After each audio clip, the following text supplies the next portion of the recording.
Excuse me. That chocolate bar you're eating, did you know kids as young as 10 are working to produce the cocoa that goes into it? How does it make you feel?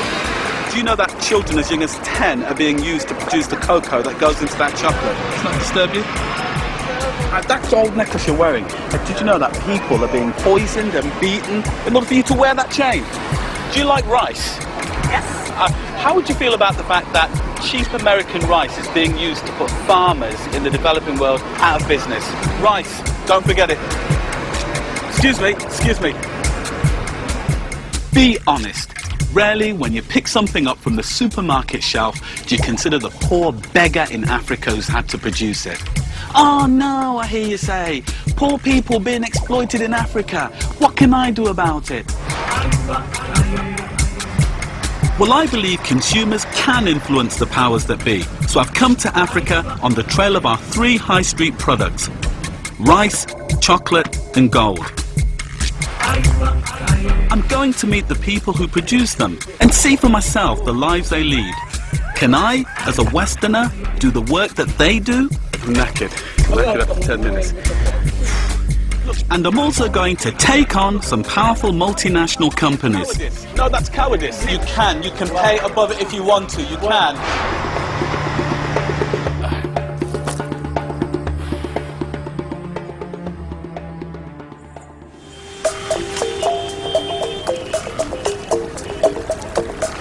My name's Robert Beckford. I'm an academic and theologian.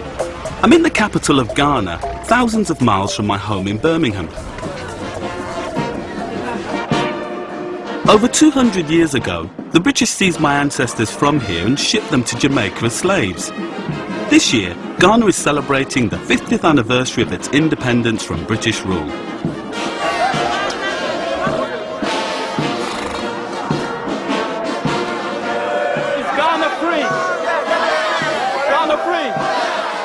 I wonder, or has the West replaced slavery with economic chains?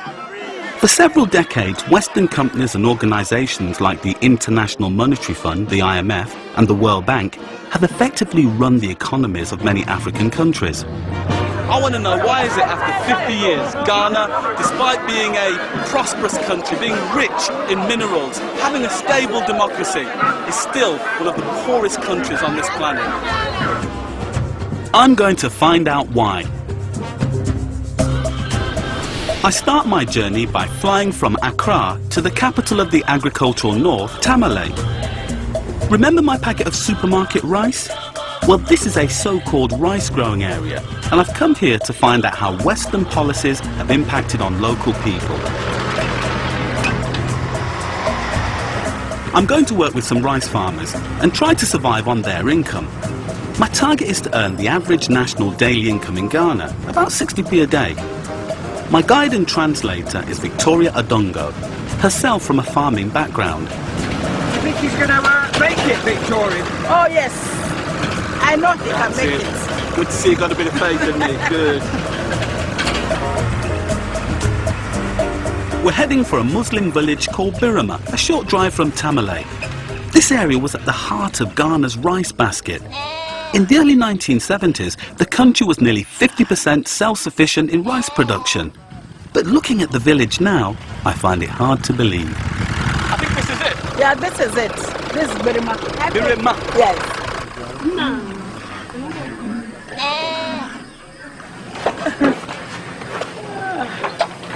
Okay. I'm going to be the guest of Mohammed Enusa and his brother Hussein. Hello. I'd like... Let's find the accommodation where I'll be staying. Oh, just here is the bathhouse. Where does the water come from? From the river. So you have to go to the river first to get the water. So do you go and fetch water, or does somebody else go and fetch it? We'll go and get the water. Well, I'm going to try and go to the river, because I think that it's only fair that I get my own water. Okay?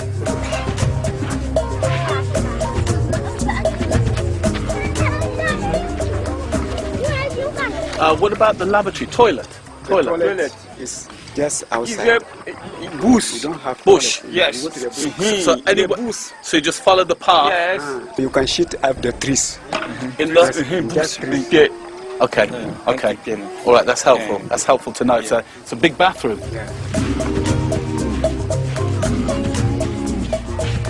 I thought I'd go and collect some water in order to be a little bit more efficient tomorrow, rather than having to go and get some first thing in the morning.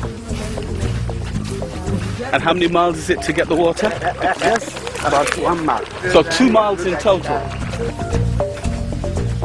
This is the nearest place where the villagers can draw water, and even then they're taking a huge risk. The pond is infested with guinea worm. If the larvae hatch in your stomach, you're in for years of agony as the worms work their way through your body and out through the soles of your feet. Now, this water doesn't look very clean to me. Maybe. It's clean. Yes, It's clean. When they carry it to home, they filter it. Oh, right. Thank you. This is really heavy. Really heavy. Right, what I'm going to try and do is put it on my head.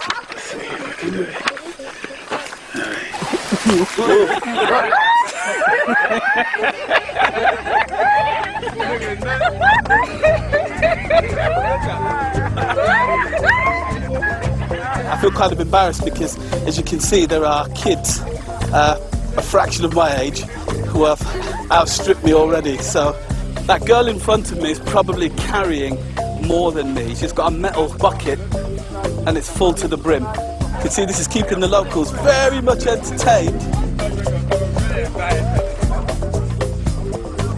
God, it's rough on the neck. But I can see the village now. Is that the village ahead? My neck is killing me. But I can't really wimp out, or else these guys will think that I won't be worth my labour tomorrow. Okay.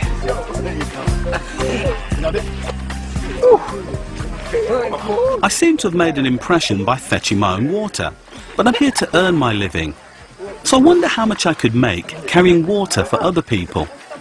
When you go to the river, we may pay you for one bucket of water for 1,000. 1,000. Okay, so this is 1,000 cedis. That's just 5p. That's 2,000. If I go 3 times, 3,000. Not 5,000 for 3. 3,000. 3,000. You're a hard man to bargain with.